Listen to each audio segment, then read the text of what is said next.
আসসালামু আলাইকুম ওয়া রাহমাতুল্লাহি ওয়া বারাকাতুহু। আলহামদুলিল্লাহ, আল্লাহ তাবারক ওয়া তাআলার দরবারে অসংখ্য শুকরিয়া। আমরা প্রতিদিনের মতো আজকে কোরআনুল কারীমের নাজিলকৃত সর্বশেষ সূরা সূরাতুন নাসর, এই সূরা নাসরের আজকে বিশুদ্ধ তেলাওয়াত করব আমরা, যাতে করে আমাদের সূরা নাসর যাদের তেলাওয়াতগতভাবে ভুল রয়েছে, ভুলগুলো সংশোধন হয়ে যায়। আজকের ক্লাসে আমরা সূরা নাসর এটি তেলাওয়াত করব ইনশাআল্লাহ। প্রথমে আমরা প্রতিদিনের মতো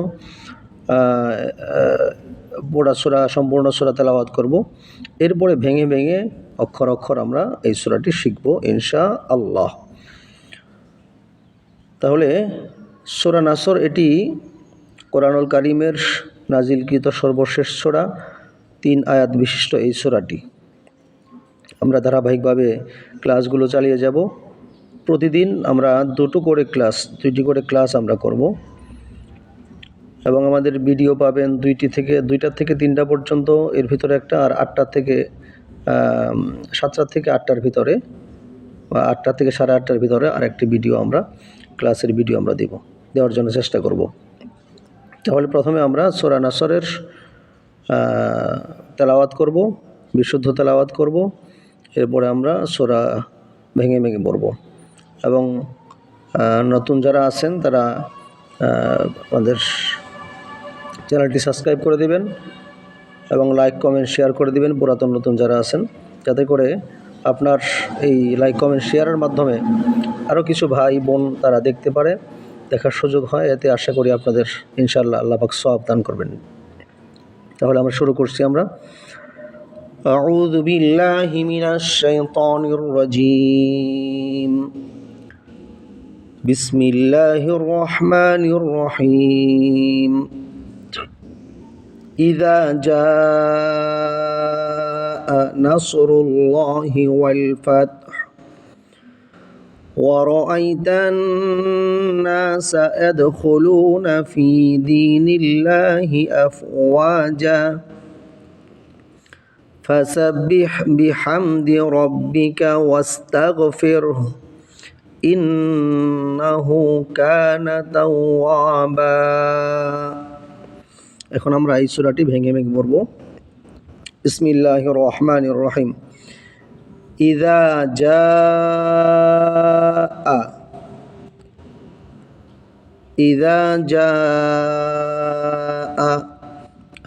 হামজা জের ই, জাল আলিফ জবর জা। ইযা জাআ, এখানে 4 আলিফ এখানে টান হবে, জাআ।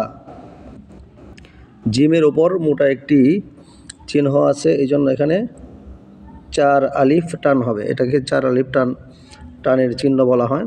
তাহলে ইযা জাআ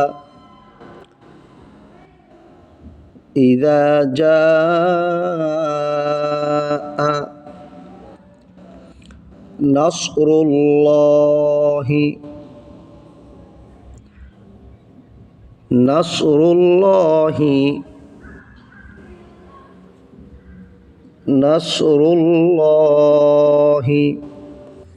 এখানে আল্লাহ শব্দের উপরে খাড়া জবর থাকার কারণে 1 আলিফ এখানে টান হবে, কারণ খাড়া জবর খারাজের উল্টা পেশ হলে পরে 1 আলিফ টেনে পড়তে হয়। এখানে নাসরুল্লাহ, অনেকেই ভুল করে, নাসরুল্লাহ সদ, এটা উচ্চারণ করতে মুখগুল হবে, ভুল করে যেটা এখানে নাসরুল্লাহ বলে। নাসরুল্লাহ অর্থ পরিবর্তন হয়ে যাবে, সিন উচ্চারণ করে, উচ্চারণটা হবে হলো নাসরুল্লাহ। নাসরুল্লাহ। ইযা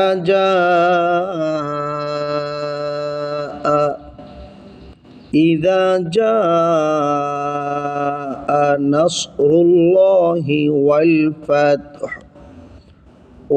ফাতহ।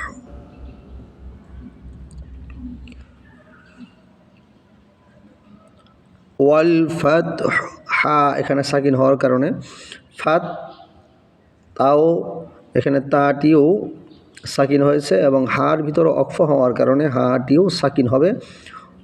উচ্চারণটা হবে ওয়াল ফাত, ওয়াল ফাত। তাহলে আমরা একসাথে আয়াতটি পড়ি। ইযা জাআ নাসরুল্লাহি ওয়াল ফাতহ।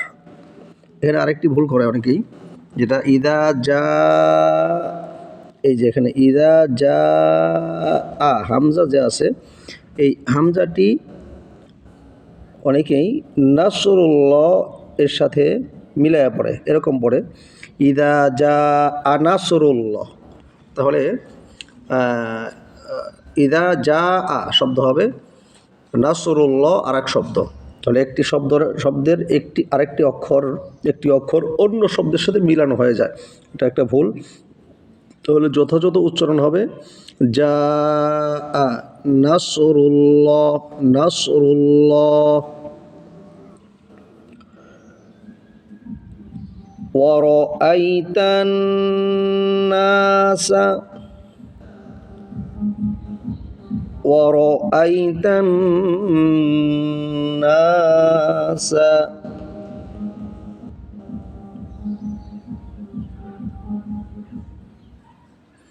ওয়াও জবর ওয়া, র জবর র, অর হামজা ইয়া জবর আই, অর আই। তা গিয়ে নুনকে ধরবে, কারণ নুনের উপরে এই যে এই তা গিয়ে এই যে এই নুনকে ধরবে, কারণ নুনের উপরে তাসদিদ থাকার কারণে। ওয়ারাআইতান নাসা ইয়াদখুলুনা, ইয়াদ আল জবর ইয়াদ, খ পেশ খু, ইয়াদখু, লাম ওয়াও পেশ লু, নুন জবর না, ইয়াদখুলুনা। এখানে একটি ভুল করে অনেকেই, ভুলটি হলো ওয়ারাআইতান নাসা, এই নাসার ভিতরে যে সিন রয়েছে, এই সিনটি পরের শব্দের সাথে ইয়াদখুলুনার সাথে মিলিয়ে ফেলে অনেকেই, এই ইয়াদখুলুনার সাথে অনেকেই মিলিয়ে ফেলে। কীরকম এলো ওয়ারাআইতান নাসা ইয়াদখুলুনা পড়ে, এটা ভুল। এখানে উচ্চারণ হবে ওয়ারাআইতান নাসা, এরপর হলো ইয়াদখুলুনা। তাহলে উচ্চারণটা হবে ওয়ারাআইতান নাসা ইয়াদখুলুনা ফি দীনিল্লাহি। ফা ইয়াজের ফি, জের এর পরে জজম ওয়ালা ইয়া থাকার কারণে এক আলিফ টান হবে। এরপরে দালের এখানেও এক আলিফ টান হবে। দি, দাল ইয়াজের দি, জের এর পরে জজম ওয়ালা ইয়া থাকার কারণে এখানেও এক আলিফ টান হবে। ফি দীনিল্লাহি, এখানে খারা জবর থাকার কারণে আল্লাহটা এখানেও এক আলিফ টান হবে। ফি দীনিল্লাহি, আবার বলছি ফি দীনিল্লাহি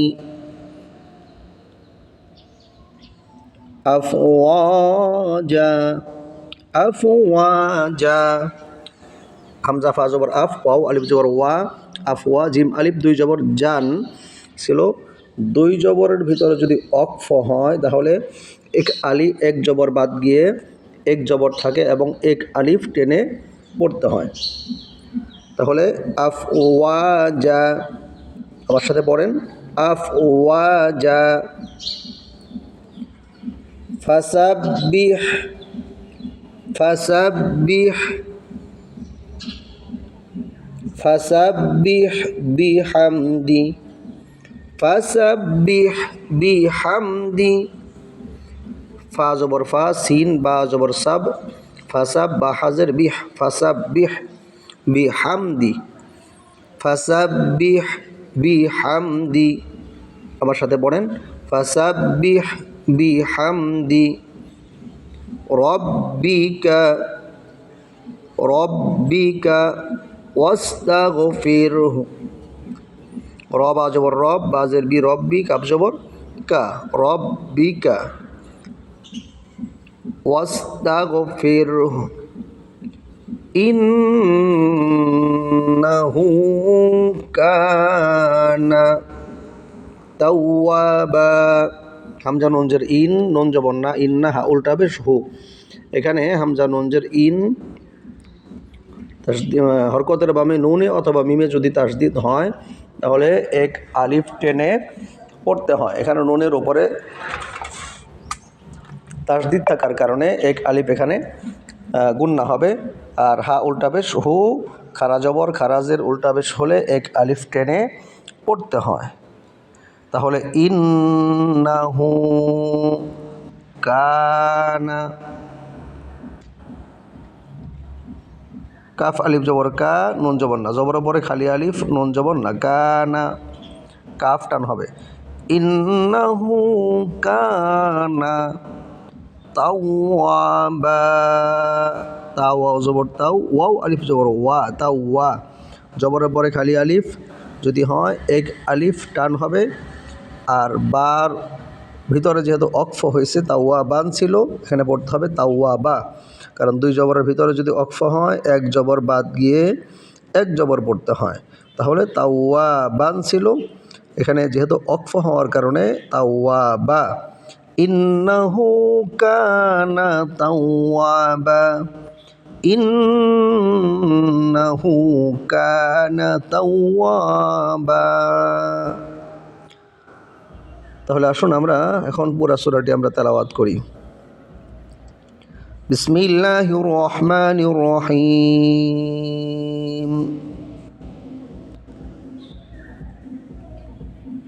ইযা জাআ নাসরুল্লাহি ওয়াল ফাতহ